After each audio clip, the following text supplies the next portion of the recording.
अस्सलाम वालेकुम, मैं हूं ज़ुबैर रवान। नाज़रीन, मैं इस वक्त लाहौर के इलाका सब्ज़ादार में मौजूद हूं, जहां पर मालिक मकान ने मुबैना तौर पर एक 13 साल की बच्ची को ज़्यादती का निशाना बनाया। छत पे ले जाकर ये दरिंदा इस बच्ची की इज्जत लूटता रहा।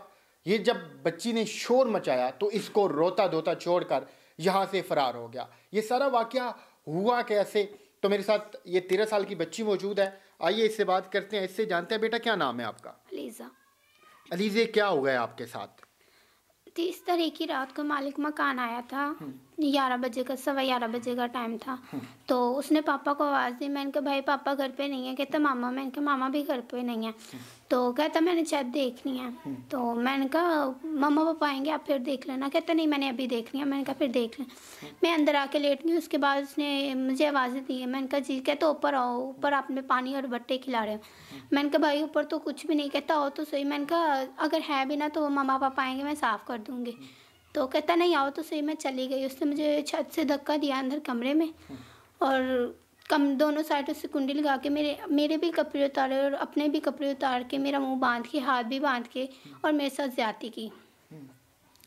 तो उसके बाद मैं जब शोर मचाती थी ना, तो कहता था चुप कर कुत्ते की बच्ची, फिर हरामदी की बच्ची। तो थप्पड़ मुझे इतनी ज़ोर ज़ोर से मारता था। उससे मैं पता नहीं इसने मेरे साथ कितनी गंदे तरीके से ज़्यादती की है, और मैं आपको बता नहीं सकती। देखिए कि बच्ची की ना सिर्फ वो इज्जत लूटता रहा है, बल्कि इस बेचारी को गालियां भी देता रहा है, फिर इसको थप्पड़ मारता रहा है। तो उस वक्त कोई भी नहीं मौजूद था आपके आसपास? नहीं भाई, नीचे वाले थे। मैं जब शोर मचाती थी ना, मुझे मारता था। कहता था शोर मत मचाओ। तो वो नीचे वालों ने सब अपनी आंखों से सारा कुछ देखा है। नीचे वालों ने मतलब ये जिस घर में रहते हैं, यहाँ पे नीचे भी किराएदार रहते हैं, उससे नीचे भी किराएदार रहते हैं। ये मेरे ख्याल है तीसरे फ्लोर पे रहती हैं। तो वो मालिक मकान था, वो हो सकता है डर गए हों या फिर क्या वजह थी। लेकिन जब ये बच्ची किसी को मदद के लिए पुकारती थी तो वो दरिंदा इसको बुरे तरीके से मुबैना तौर पे तशद्दुद का निशाना बनाता था। जब वो यहाँ पे घर में आया तो उस वक्त आपके अम्मी अब्बू कहाँ पे थे? मेरे अम्मी अब्बू गाँव गए हुए थे। गाँव गए हुए थे। तो आप किसके साथ थी यहाँ पे घर में? मेरे छोटे 4 बहन भाई थे, मैं उनके साथ थी। तो वो पहले भी आता था इस घर में? जी, वो पहले भी आता था। तो पहले भी उसने कोई ऐसी कोशिश की है या ये सब कुछ करने की? नहीं भाई, पहले उसने कभी कोशिश नहीं की। उस दिन उससे पता नहीं क्या हुआ था, उसने पता नहीं इतने गंदे तरीके से किया। तो कहता तू मेरे साथ कुछ नहीं कर सकती, तेरे माँ बाप भी कुछ नहीं कर सकते। तो ये छोटी सी बच्ची है ना, ये उस दरिंदे का बेचारी क्या बिगाड़ सकती थी, या फिर ये क्या बिगाड़ती, इसलिए वो ये सारी बातें कर रहा था। जो आपके पापा हैं वो क्या काम करते हैं? मेरे पापा रिक्शा चलाते हैं। इसके वालिद साहब जो हैं वो रिक्शा चलाते हैं, वो रिक्शा ड्राइवर हैं। और इसकी वालदा जो हैं वो बिल्कुल एक सीधी सादी घरेलू खातून है। तो ये यहाँ पे किराए के मकान में रहते हैं। आपने उसके बाद आपके वालिदैन जो हैं वो कब घर आए और आपने उनको बताया था ये सारा वाक़या? जी, मैंने बताया था। पहली को 3 बजे आए थे मामा पापा घर। FIR हो गई है अब?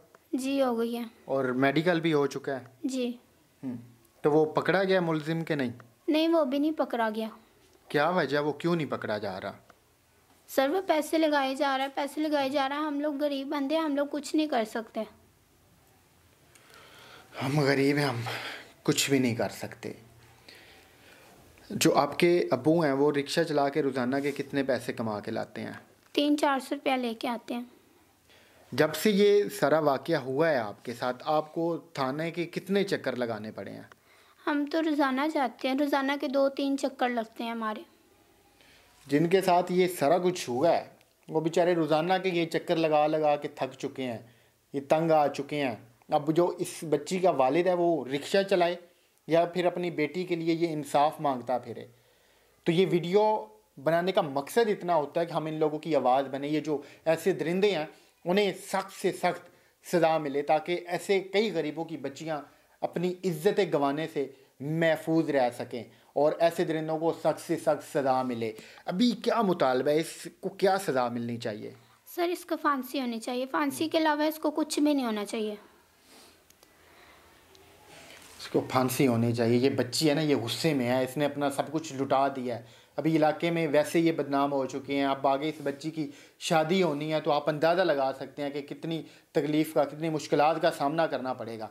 तो खुदा के लिए अपने बच्चों की खुद हिफाजत करें, किसी के भरोसे पे, किसी के आसरे पे अकेला छोड़ के कभी मत जाएं। हम रोज़ाना की बुनियाद पे ऐसी इतनी वीडियोज़ बनाते हैं जिनमें बच्चों के साथ, बच्चियों के साथ ज़्यादतियाँ हो रही हैं, तो उसमें कहीं ना कहीं हम लोगों की अपनी भी गलती है कि हम इनको अकेला छोड़ के जाते हैं और बाद किसी पे भरोसा कर लेते हैं और फिर जब हमारा भरोसा टूटता है तो फिर ऐसे होता है। तो अल्लाह करे इस बच्ची को इंसाफ मिले, अल्लाह करे वो पकड़ा जाए जिसने ये सब कुछ इसके साथ किया है और उसे सख्त सज़ा मिले ताकि और बच्चे महफूज रह सकें। मिलते हैं किसी और वीडियो में। जाते जाते वही बात, अपने बच्चों का खुद ख्याल रखिएगा। अल्लाह हाफ़िज़।